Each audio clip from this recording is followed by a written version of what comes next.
ಇಲ್ಲಿ ಓಪನ್ ಮಾಡಬೇಡ, ಮನೆಗೆ ಹೋಗಿ ಓಪನ್ ಮಾಡು.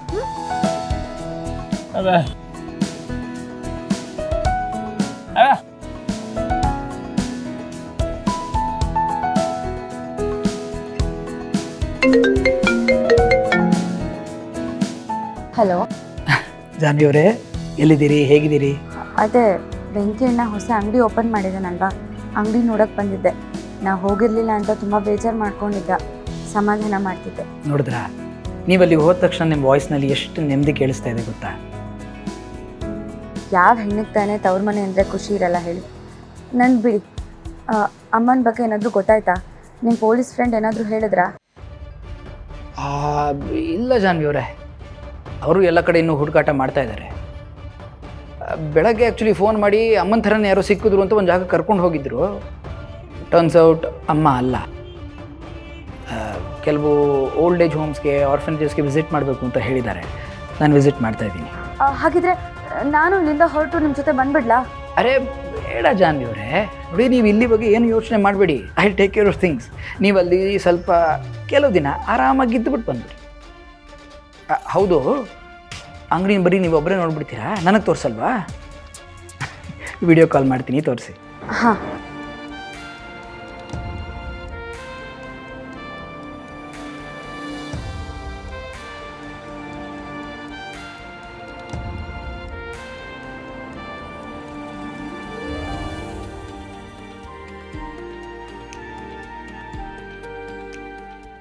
ಇದೆ ಅವನ ಅಂಗಡಿ, ಎಷ್ಟು ಚೆನ್ನಾಗಿ ಮಾಡಿದಾನಲ್ವಾ?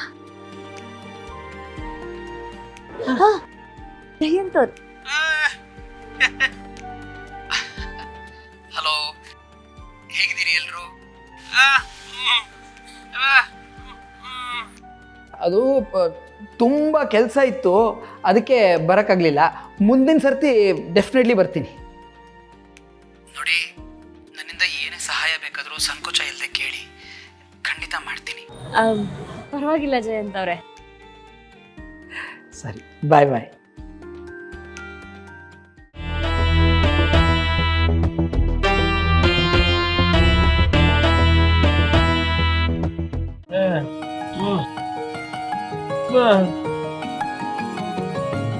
ಹೌದು, ಗಂಡ ಹೆಂಡತಿ ಅಂದ್ರೆ ಹಂಗೆ ಇರ್ಬೇಕು. ಪಾಪ ಈಗ ಜಯಂತ್ ಅವರು ಜಾನ್ವಿ ಅವ್ರನ್ನ ಈಗ ನೋಡಕ್ ಆಗ್ತಿಲ್ಲ ಅಂತ ಎಷ್ಟು ಚಡ್ಪಡಿಸ್ತಾ ಇರ್ತಾರೋ. ಅಣ್ಣ, ನಾನು ಇಲ್ಲಿಗೆ ಬಂದ್ರೆ ಏನೋ ಹೇಳ್ಬೇಕು, ತೋರಿಸ್ಬೇಕು, ಸರ್ಪ್ರೈಸ್ ಇದೆ ಅಂತ ಹೇಳ್ತಿದ್ಯಲ್ಲ, ಏನದು? ಹೇಳೋ, ಹೇಳ್ಗೆ.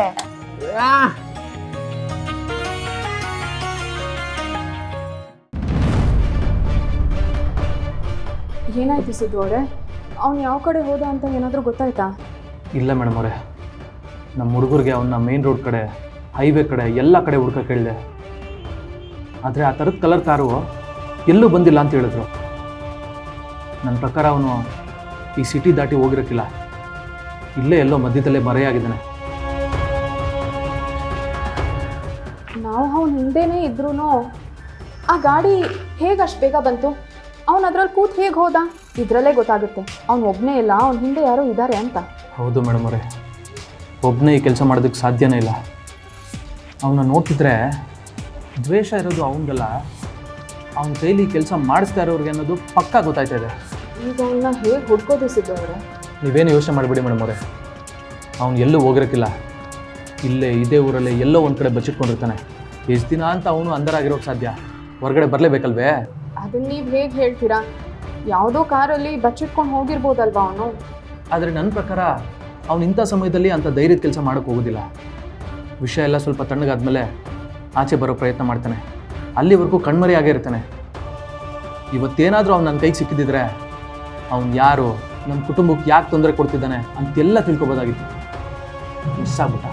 ಈಗ ನಾವು ಅವ್ನ ಹಿಂದೆ ಬಿದ್ದಿದ್ದೀವಿ ಅಂತ ಗೊತ್ತಾದರೆ ಅವ್ನು ತುಂಬ ಹುಷಾರಾಗ್ತಾನೆ. ಅವನ್ನ ಹಿಡಿಯೋಕ್ಕೂ ಕಷ್ಟ ಆಗೋಗುತ್ತೆ.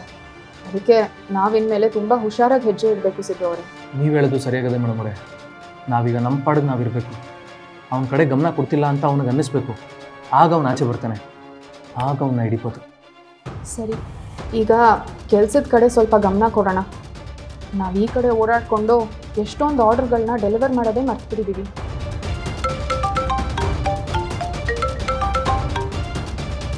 ನಮಸ್ಕಾರ ಶಂಕರಣ್ಣ. ಎಲ್ಲಪ್ಪ ಸಿದ್ದು, ಉಪ್ಪಿನಕಾಯಿ ಬೇಕು ಅಂತ 3 ದಿನದಿಂದ ಹೇಳ್ತಾನೆ ಇದ್ದೀನಿ. ನೀನು ನೋಡಿದ್ರೆ ಡೆಲಿವರಿನೇ ಕೊಟ್ಟಿಲ್ವಲ್ಲಪ್ಪ. ಅಣ್ಣ ಅದು ಯಾವುದೋ ಒಂದು ಸಮಸ್ಯೆಯಲ್ಲಿ ಸಿಕ್ಕಾಕೊಂಡು ಬರೋಕ್ಕಾಗಲಿಲ್ಲ. ಆದಷ್ಟು ಬೇಗ ತಂದ್ಕೊಡ್ತೀನಿ ಅಣ್ಣ, ಇವತ್ತೇ ತಂದ್ಕೊಡ್ತೀನಿ. ಸರಿ ಸರಿ ಅಣ್ಣ. ನೋಡಿ, ಇದನ್ನೇ ಹೇಳಿದ್ದು, ಪ್ರಾಡಕ್ಟ್ಸ್ ಚೆನ್ನಾಗಿ ಸೇಲ್ ಆಗ್ತಿರುವಾಗ ನಾವು ಹೀಗೆಲ್ಲ ನಡ್ಕೊಂಡ್ರೆ ತಪ್ಪಾಗುತ್ತೆ. ನಾನು ಅಲ್ಲೇ ಎಲ್ಲ ಪ್ಯಾಕ್ ಮಾಡಿಟ್ಟಿದ್ದೀನಿ, ನೀವು ಬೇಗ ಅಂಗಡಿಗಳಿಗೆ ಹೋಗ್ಬಿಟ್ಟು ಕೊಟ್ಬಿಟ್ಟು ಬಂದ್ಬಿಡಿ. ಸರಿ ಮೇಡಮ್ ಅವರೇ, ನೀವು ಮನೆ ಕಡೆ ಹುಷಾರು, ನಾನು ಹೋಗಿ ಕೊಟ್ಬಿಟ್ಟು ಬರ್ತೀನಿ.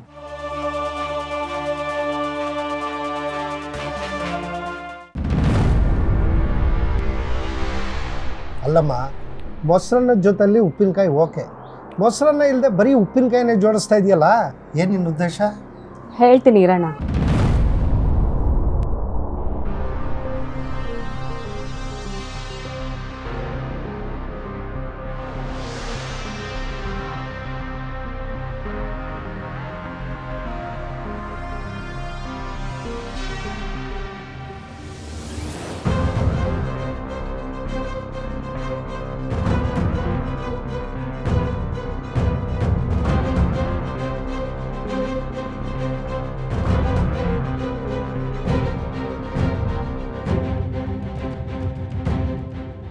ಏನಮ್ಮ, ಏನೋ ಮಿಕ್ಸ್ ಮಾಡ್ತಾ ಇದೆಯಾ?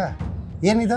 ಅಣ್ಣ, ಕಾಲಿಗೆ ಮುಳ್ಳು ಚುಚ್ಕೊಂಡ್ರೆ ಬುಡ ಸಮೇತ ಕಿತ್ತು ಬಿಸಾಕೊಳ್ಳ. ನಾನು ಇನ್ನು ನನ್ನ ದಾರಿಗೆ ಅಡ್ಡ ಬಂದವ್ರನ್ನ ಸುಮ್ಮನೆ ಬಿಟ್ಬಿಡ್ತೀನ? ಮಾಡೋಕ್ಕೆ ಕೆಲಸ ಬಿಟ್ಬಿಟ್ಟು ನಿನ್ನ ಹಿಂದೆ ಬಿದ್ದವ್ರ ಮೈಂಡ್ ಡೈವರ್ಟ್ ಮಾಡೋಕ್ಕೇನೆ ಇದರಲ್ಲಿ ಕೆಮಿಕಲ್ ಮಿಕ್ಸ್ ಮಾಡ್ತಾ ಇದ್ದೀನಿ. ಅದಕ್ಕೆ ಇದನ್ನೆಲ್ಲ ತರಿಸಿರೋದು. ಇದರಿಂದ ಏನಾಗುತ್ತಮ್ಮ? ಇದರಿಂದ ತಿಂದವ್ರಿಗೆಲ್ಲ ಫುಡ್ ಪಾಯ್ಸನ್ ಆಗುತ್ತೆ. ಆಮೇಲೆ ಇದು ಯಾರು ತಯಾರು ಮಾಡಿದ್ರು, ಎಲ್ಲಿಂದ ಬಂತು ಅಂತ ಹುಡುಕ್ತಾರೆ. ಆಮೇಲೆ ಲಲಿತಾ ಉಪ್ಪಿನಕಾಯಿ ತಯಾರು ಮಾಡೋ ಸಿದ್ದು ಅಂತ ಗೊತ್ತಾಗತ್ತೆ. ಆಮೇಲೆ ಅವ್ರನ್ನ ಅರೆಸ್ಟ್ ಮಾಡಿ ಜೈಲ್ಗೆ ಹಾಕ್ತಾರೆ. ಆಗ ಬಾನು ಅವನ್ನ ಬಿಡಿಸ್ಕೊಂಬರೋಕ್ಕೆ ಓಡಾಡ್ತಿರ್ತಾಳೆ. ಅವರಿಬ್ಬರು ಅಲ್ಲೇ ಬ್ಯುಸಿಯಾಗಿ ಹೋಗ್ತಾರೆ, ನಮ್ಮ ದಾರಿಯಿಂದನೂ ತೊಲಗ್ತಾರೆ. ಆಗ ನಿನ್ನ ಆರಾಮಾಗಿ ಬೇರೆ ಕಡೆ ಶಿಫ್ಟ್ ಮಾಡಿಸ್ಬೋದು. ಹೇಗೆ ಐಡಿಯಾ? ನೀನು ಬುದ್ಧಿವಂತೆ ಅಂದ್ಕೊಂಡೆ, ಆದರೆ ಇಷ್ಟೊಂದು ಕ್ರಿಮಿನಲ್ ಅಂತ ಗೊತ್ತಿರಲಿಲ್ಲ. ಒಂದೇ ಕಲ್ಲಲ್ಲಿ 2 ಮಾವಿನಕಾಯಿ ಉದುರಿಸ್ತಾ ಇದೆಯಾ? ಅಣ್ಣ, ಬದುಕಬೇಕು ಅಂದರೆ ಒಂದು ತಲೆ ಹೊಡಿಬೇಕು, ಇಲ್ಲ ತಲೆ ಓಡಿಸ್ಬೇಕು. ನಾನು 2ನೇ ದಿನ ಆಯ್ಕೆ ಮಾಡ್ಕೊಂಡಿದ್ದೀನಿ ಅಷ್ಟೇ. ನೀನು ನಮ್ಮ ತಂಗಿ ಅಂತ ಹೇಳ್ಕೊಳ್ಳೋದಕ್ಕೆ ತುಂಬ ಹೆಮ್ಮೆ ಆಗುತ್ತೆ. ಅಣ್ಣ, ಹೆಮ್ಮೆ ಪಡಬೇಕಾಗಿರೋದು ಈಗಲ್ಲ, ನಮ್ಮ ಕೆಲಸ ಆದಮೇಲೆ, ನನಗಾಗಿರೋ ಅನ್ಯಾಯಕ್ಕೆ ನ್ಯಾಯ ಸಿಕ್ಕಿದ್ಮೇಲೆ. ಖಂಡಿತ ಸಿಕ್ಕತ್ತಮ್ಮ. ಈಗ ಈ ಉಪ್ಪಿನಕಾಯಿನೆಲ್ಲ ಏನು ಮಾಡ್ತೀಯಾ? ಈಗಿದನ್ನೆಲ್ಲ ಎಲ್ಲ ಅಂಗಡಿಗಳಿಗೂ ಸಪ್ಲೈ ಮಾಡಿಸ್ತೀನಿ. ಎಲ್ಲಿಂದ ಬಂತು ಅಂತ ಕೇಳಿದ್ರೆ ಸಿದ್ದು ಮಾಡಿದ್ದು ಅಂತ ಹೇಳಿಸ್ತೀನಿ.